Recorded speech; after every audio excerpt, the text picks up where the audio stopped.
Controle cinemático de primeira ordem.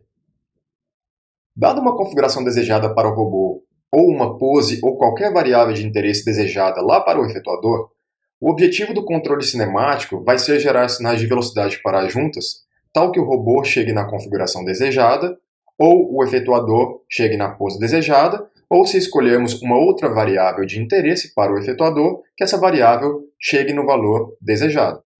Quando queremos que o robô vá para uma configuração desejada, nós estamos fazendo um controle no espaço das juntas. Por outro lado, quando queremos controlar qualquer variável de interesse lá no efetuador, seja a sua pose, seja a sua posição, orientação, nós falamos que estamos fazendo o controle no espaço da tarefa. No controle cinemático de primeira ordem, assume-se que as entradas de controle no alto nível sejam as velocidades das juntas, ou seja, U é o vetor que nós consideramos como o vetor que representa as entradas de controle, e ele vai ser igual a Q ponto, que é a velocidade nas juntas. Só que essa premissa exige que cada junta já tenha um controlador de velocidade individual, embutido lá no baixo nível. Cabe aqui nesse ponto ressaltar duas coisas em relação ao controle cinemático de primeira ordem. A primeira coisa refere-se ao controle cinemático em si. Vocês se lembram que o modelo cinemático de um robô descreve o seu movimento sem levar em consideração as forças geradoras daquele movimento. Então, quando nós falamos de controle cinemático, usualmente não vão aparecer forças, torques, nada disso. O que vão aparecer são velocidades, acelerações, coisas que estão relacionadas com o movimento, mas que não levam em consideração explicitamente essas forças. Já no caso de primeira ordem, significa que a entrada de controle é em velocidades.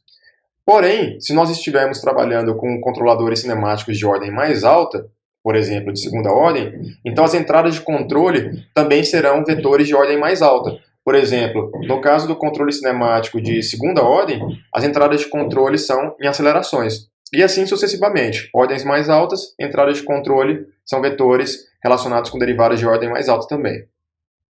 Só que para que as premissas de funcionamento do controle cinemático sejam atendidas, o tempo de resposta do sistema em malha fechada em cada junta tem que ser muito menor que o tempo de resposta do robô completo, de tal maneira que nós possamos realmente abstrair as entradas de controle como simplesmente as velocidades nas juntas. Se esse tempo de resposta não for pequeno o suficiente, significa que vai ter uma dinâmica em cada junta que vai afetar a dinâmica do robô como um todo. E aí essa premissa de que as entradas de controle são meramente em velocidades nas juntas deixa de existir. Então a gente tem que garantir isso. E usualmente a gente consegue fazer isso, na prática, utilizando controles de alto desempenho e bem ajustados em cada uma das juntas, e para robôs que estão trabalhando em velocidades e acelerações relativamente baixas. E quando eu falo relativamente baixas, não significa que seja câmera lenta, não. Um robô industrial tipicamente utiliza controle cinemático, e mesmo assim ele tem velocidades que para nós são consideradas muito altas, nós seres humanos. Quando eu falo acelerações muito altas ou velocidades muito altas, eu gostaria de enfatizar um exemplo onde realmente o controle cinemático deixa de funcionar.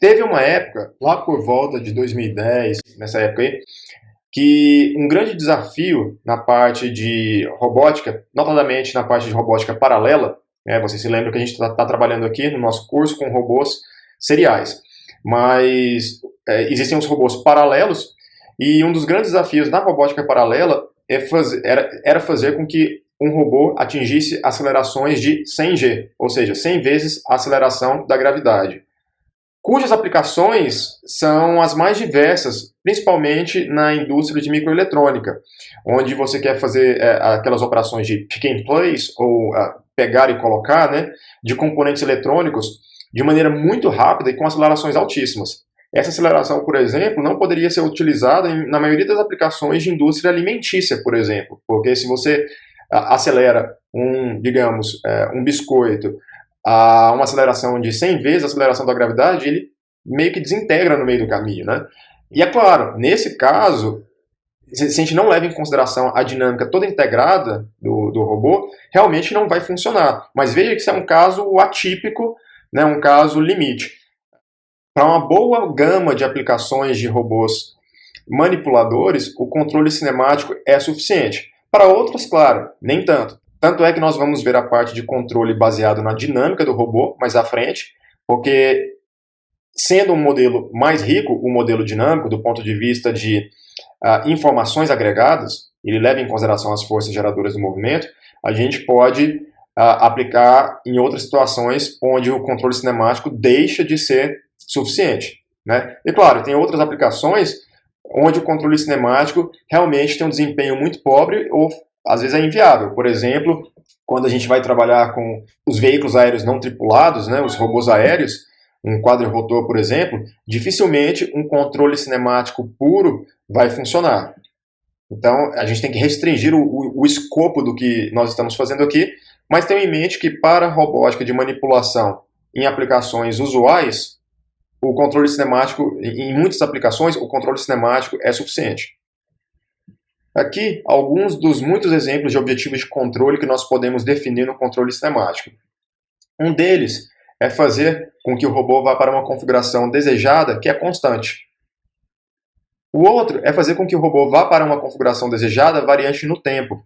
Então, nesse caso aqui, no primeiro exemplo, nós temos um caso de regulação. No segundo, nós temos um problema de rastreio de trajetória. Mas também podemos fazer um controle tal que o efetuador rastreie uma trajetória no espaço de movimentos rígidos. Notem o seguinte, esses dois primeiros casos é um controle no espaço das juntas. Esse caso aqui é um controle no espaço da tarefa.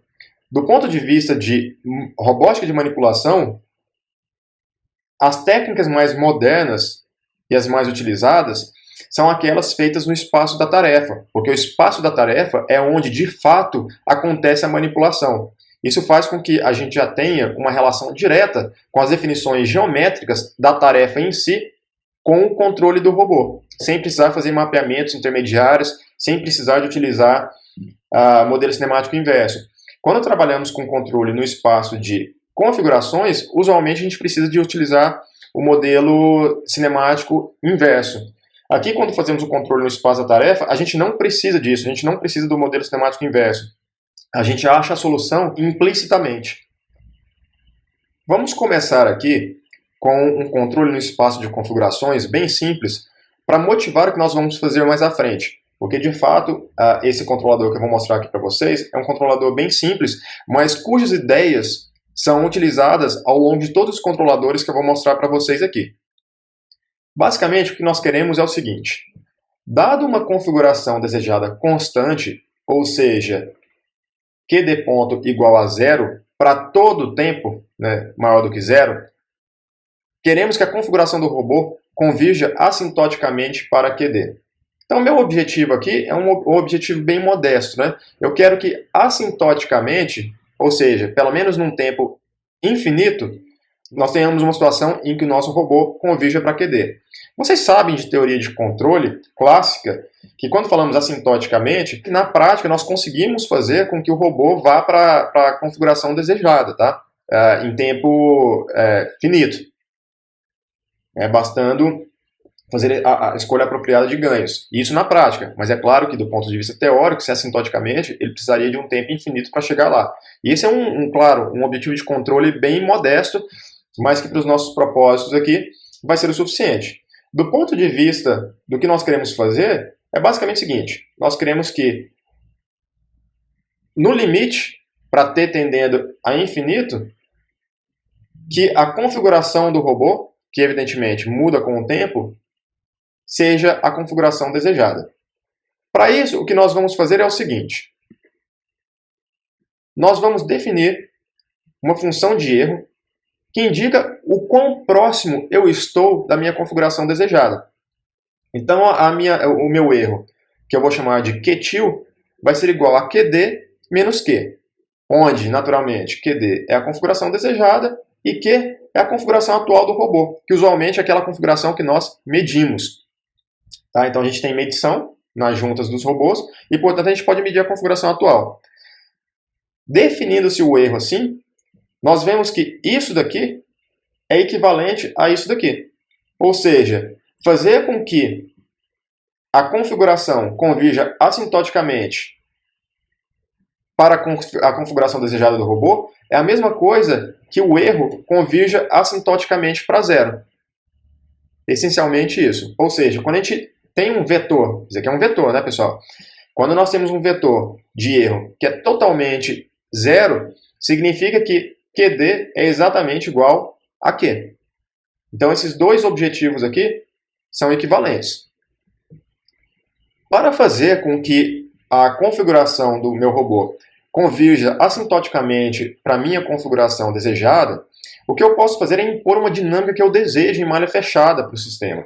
E quando eu falo dinâmica, é dinâmica no sentido de controle dinâmico, tá? Lembre-se que aqui em robótica a gente tem aquela distinção.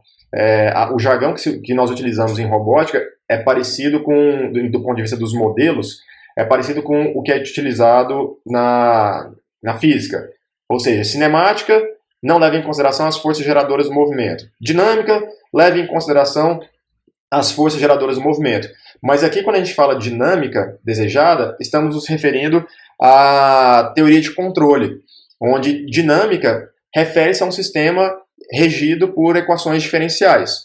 Tá? Então, é o comportamento do sistema no tempo. Isso gera uma dinâmica. Então, nesse caso aqui, é bom que vocês tenham em mente esse contexto. Quando estivermos falando de controle, usualmente essa terminologia pode se confundir, e aí eu vou fazer um parênteses para deixar claro o que eu estou chamando de dinâmica aqui, tá?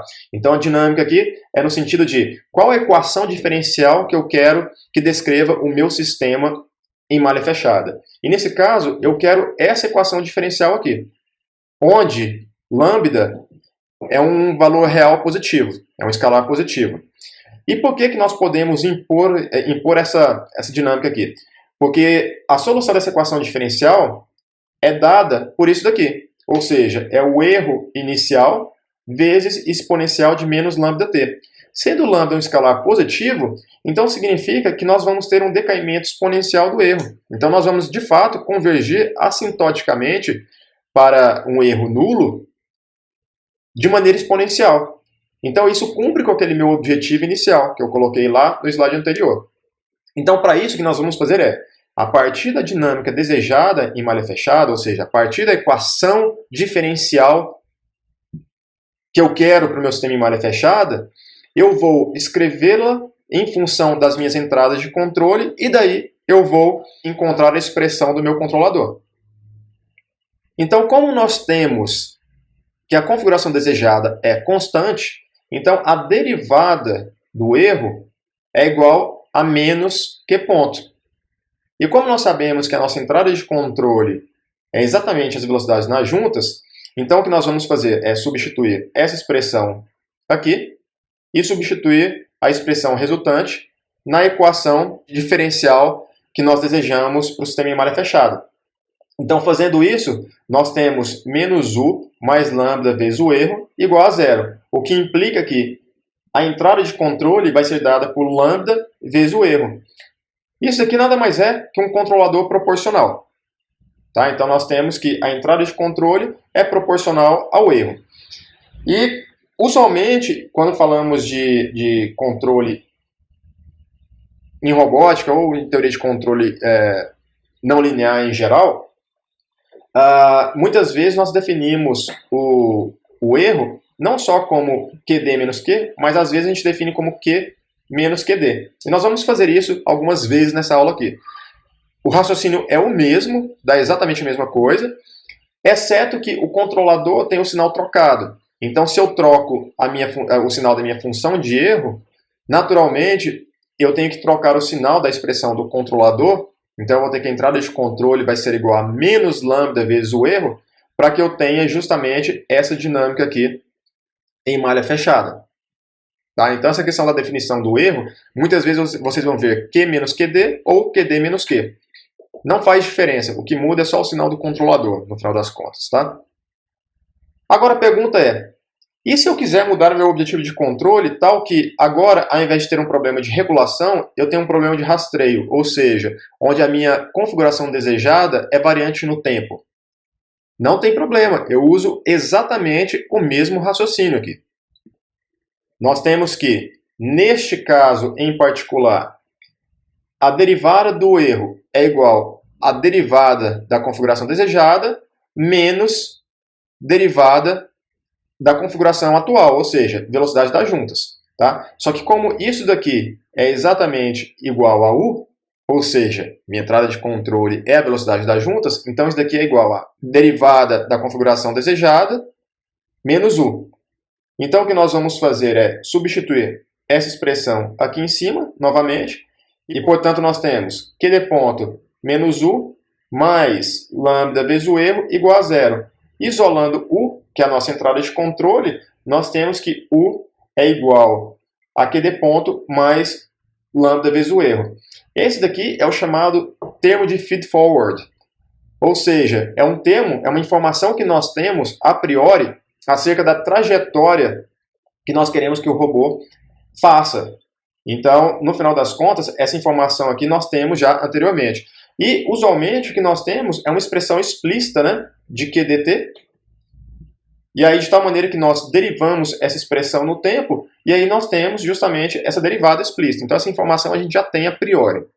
E, novamente, nós temos aqui o termo proporcional. Então, isso daqui é um controlador proporcional com feed-forward. Um controlador bem simples. Agora, nós vamos ampliar os nossos horizontes e nós vamos passar para o espaço da tarefa, mas notem que a ideia geral é a mesma. Ou seja, primeiramente, nós vamos definir uma função de erro que determina o quão próximo eu estou do meu valor desejado. Daí, nós vamos impor uma equação diferencial que determina a minha dinâmica desejada em malha fechada. Lembrando que dinâmica aqui não é no contexto de modelo cinemático versus modelo dinâmico. Dinâmica aqui é no contexto de teoria de controle, onde nós temos o comportamento desse sistema ao longo do tempo. Né? Então, a gente impõe uma dinâmica desejada para o erro por meio de uma equação diferencial. E a partir daí, assumindo que a entrada de controle é exatamente igual às velocidades nas juntas, nós vamos utilizar a informação da dinâmica desejada em malha fechada, assumir que as entradas de controle são as velocidades nas juntas, e daí nós vamos derivar uma expressão para o nosso controlador. Nós vamos utilizar esse raciocínio não só para o controle no espaço da tarefa, mas também até para o controle cinemático de segunda ordem no espaço da tarefa. A gente vai utilizar sempre essa mesma ideia. Então é por isso que esse exemplo aqui de controle cinemático no espaço de configurações, que é bem simples, ele acaba sendo valioso, porque ele nos dá o caminho das pedras para a derivação dos outros controladores que eu vou mostrar aqui para vocês.